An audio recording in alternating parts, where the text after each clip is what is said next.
Good day, folks. In today's video, we're going to be taking a look at the Lume Cube 2.0. This was launched last week by Lume Cube, and it's the successor to the original Lume Cube. So let's just open up the box, we'll check it out, and we'll see what's new.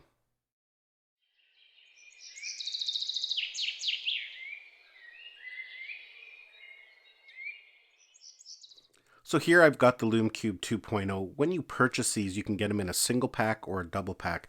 Right now I have the single pack here. If you've purchased the original Lume Cubes, you'll see that the box has changed quite a bit. It's really nice. It has a magnetic latch there, and it opens up to reveal the product. Now I'm all for nice and presentable packaging as long as it doesn't inflate the cost too much. When we open it up here, you can see it gives us a lot of information about the Lume Cube 2.0. We have the Lume Cube itself. So let's just open it up here and we'll take a look at it. We'll pull the Lume Cube out first. We'll see what's all underneath here. You can see we have a charging cable. So that's one of the differences of Lume Cube 2.0 over version 1 is that it's now USB-C. You'll see here too, we also have a quick start guide. And we have a mount. Now this is a DSLR mount that can be mounted into a hot shoe or a cold shoe. And we'll take a closer look at that here in a minute. And that's all that comes in the box. So one of the first things you probably noticed when I pulled it out of the box that there is some difference here. And what you can see here is that we have a couple different filters and a mounting system. And that's something different from version 1. With version 1 you had to purchase all this stuff separately, so it's kind of nice that it's all included now. So let's pull these apart here one by one. We've got a diffuser, and you can see here we've got a warming filter. And of course here is the mount, and that's how you attach the different filters and diffusers. You can see here that they are held in there magnetically, and it's quite actually a strong connection. You don't have to worry about them falling off under any kind of conditions. And the other thing too is that they are stackable. So you can use one or both of them together. So that's nice that they've included that in the package.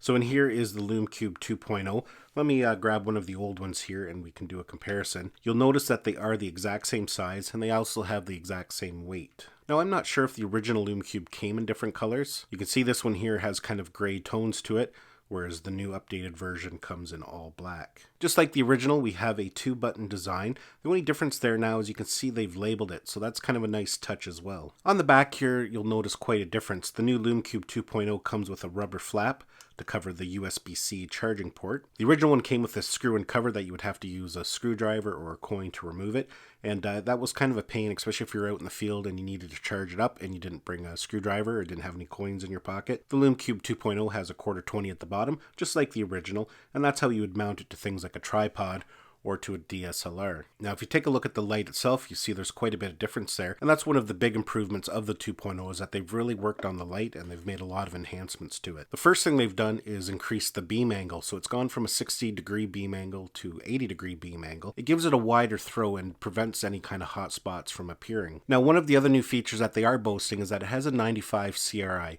Now, to be honest with you, I'm just a basic photographer. I film stuff with my GoPro and my drones. I really don't know what that means, but out of curiosity, let's just look that up together and see what that means. CRI, Color Rendering Index, so that's what that stands for.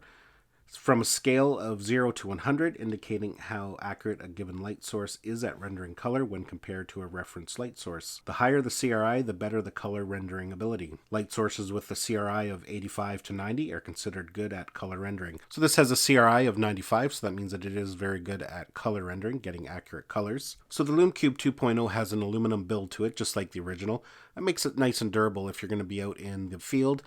It can take a little bit of abuse. It's waterproof down to 30 feet or 10 meters. Now I do believe that's a little less than the original, but that's not a bad amount. If you're a professional diver and you do a lot of deep sea diving, you're probably going to be using a different light than this anyways. If you're just a casual scuba diver or doing snorkeling or different things like that, going down to 30 feet is more than adequate. Now one really big improvement of the Lume Cube 2.0 that a lot of people are going to really like is the battery life. The original Lume Cube at full brightness only lasted for about 20 minutes or something like that. I can't remember the exact number offhand, but it was somewhere around the 20-minute mark. But now with the Lume Cube 2.0 at full brightness, you can get an hour-and-a-half usage out of it. So that is a huge upgrade. At 50% power, you can get about 2.5 hours usage out of it. So that's not too bad either. So I went ahead and charged up the Lume Cube 2.0. So let's power it on and take a look at some of its settings. We do a long press on the power button.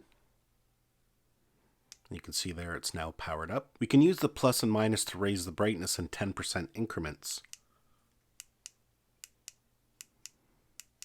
It's actually very bright and throws off a lot of light. And we're going to go outside in a little bit later on when it's dark and do some tests with it. Now the Lume Cube is great for video work and for photography, and it actually has a built-in optical flash mode. So you can use this light as a slave and have it triggered by other flashes. Put it into optical flash mode. We just hold the plus down for 3 seconds.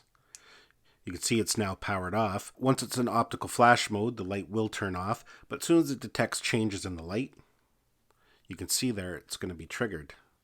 So that's a nice little feature. It has 360-degree sensing for the optical flash mode. The original Lume Cube had to be in line of sight. To take it out of optical flash mode, we just hold the plus sign again for 3 seconds. And it's going to go back into the normal shooting mode. Now because of the quarter 20 at the bottom in the same form factor, it's compatible with other accessories you may have purchased for the original Lume Cube. For example, if you have any drone mounts that Lume Cube sells for various drones, it's fully compatible with the Lume Cube 2.0. And that goes for their dual action camera mount. It's fully compatible with version 2 as well. The Lume Cube 2.0, just like the first generation, has Bluetooth built into it, and that allows it to connect to the Lume Cube app. Within the app, you can control a lot of aspects of the Lume Cube. We can turn them on and off. We can control the brightness. You can turn red eye on. You can turn on the optical trigger, which I talked about. The other nice thing too is if you have several Lume Cubes, you can actually chain them all together and turn them all on and off with one button. The app also has a built-in camera, as you can see there, and that can be used in conjunction with your Lume Cube for flash photography. Now lastly, there's one other thing I want to show you here, and it's a new low light mode. If you like to do long exposure photography, you know you sometimes need very fine control over the light. Low light mode allows you to set the brightness anywhere from 1% to 10% in 1% increments. So if you're going to be doing a long exposure photo and you just need a little hint of light, you could set it at 1%, 2%, whatever suits your needs. I'll show you here how to get into the low light mode. Basically, you're going to power on your Lume Cube like normal. While it's powered on, you're going to hold both buttons for 3 seconds. And you can see how the brightness really dropped there. And now when we hit the plus and minus button, it's going to be changing in increments of 1%. So that's going to come in handy for a lot of photographers. So let's go outside right now. It's going to be pitch black soon, and we'll see what kind of light this throws off. Okay, we're outside and you can see that it is quite dark out, so I'm going to power on the Lume Cube 2.0. So right now we've got it on the lowest setting, and you can see that it is still quite dark, but it is throwing off an ample amount of light. Let's go ahead and turn up the brightness a bit.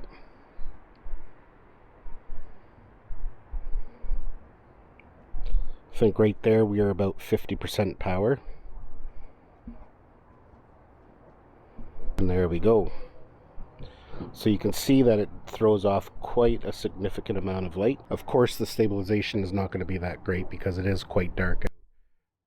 So yeah, you can see this little tiny light can give you an immense amount of light in very dark situations. Now before I go here, let's just take a look at how we mount this on various cameras. You can see here they include this kind of hot shoe, cold shoe mount, and it's actually quite handy. You can use it to mount it in many different scenarios.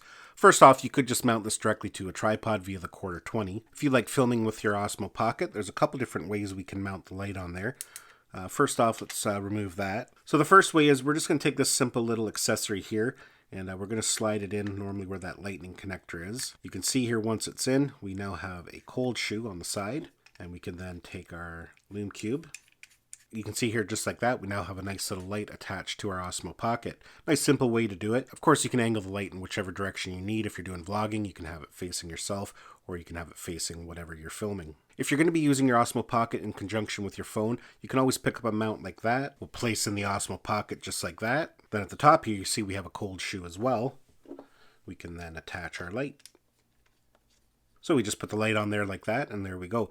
Again, you can turn it to whatever direction you need. If you're out filming something in front of you, or if you're vlogging, you can face it towards yourself. So those are two simple ways to add the Lume Cube 2.0 to your Osmo Pocket. Now, if you're going to set up a vlogging rig with either your Osmo Action or your GoPro, it's pretty easy to add the light to one of those setups as well. You will have to use a third-party frame that has the built-in cold shoe. So we've got the Osmo Action mounted in this vlogging frame. We can add a microphone to the top, just like that, and then we can add a light to the side, just like that. And of course, if you primarily shoot with a DSLR, that can just slide into the hot shoe at the top. Well folks, that is the Lume Cube 2.0. A lot of nice new upgrades over the original. I really like that it's now USB-C, and I really like the 1.5-hour shooting capability when on the brightest setting. I'll leave a link down below where you can go and check it out further. Thanks a lot for watching this video. Give it a thumbs up if you enjoyed it. Don't forget to subscribe to my channel so you don't miss any of our upcoming videos, and we'll see you in the next one.